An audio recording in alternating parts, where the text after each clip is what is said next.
ajoyib o'yin, tantana, bazmi jamsi, misol oqshomi, bir narsani eslab o'tmasak bo'lmaydi. Sinfdoshimiz Anvarjon Temirov, Xudo rahmatiga olgan bo'lsin, joylari jannatga bo'lsin.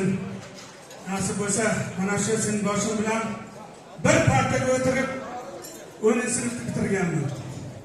Eng yaxshi inson, samimiy inson, vatanparvar, jonkuyar inson.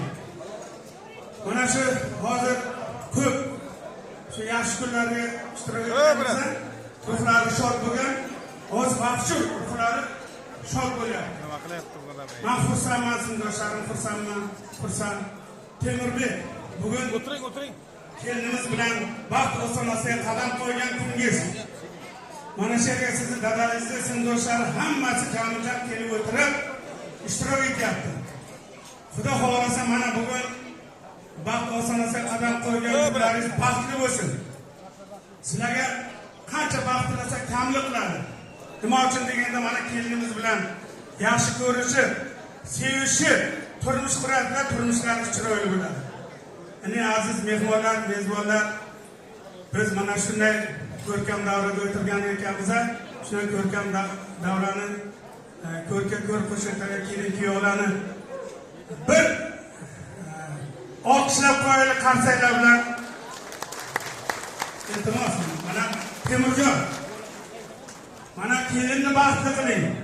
Kelinni. Qolaversa onangizni asrang, kelinni asrang. Siz o'zingiz bir yaxshi insonsiz, yoshingizdan bilaman, mana bunday yoshingizdan bilaman. Nasib bo'lsa faqat yaxshi kunlaringiz bo'lsin. To'ylaringiz bo'lsin. Kelin. Bundan keyin faqat yaxshi kunlaringiz keladi. Yubileylar bo'lsin. Kelin, yubileylar, to'ylaringiz bo'lsin, yaxshi kunlar keladi. Shu uchun mana hurmatli aziz mehmonlar, mezbonlar, shuna Shohona dasturxon yozilgan ekan. Bemalol mana shu Shohona dasturxon sizlarga nozimalarni olib, ichib o'tirishlarni iltimos qilamiz. Baxt tilaymiz, baxtli bo'linglar. Faqat yaxshi kunlarga keladi.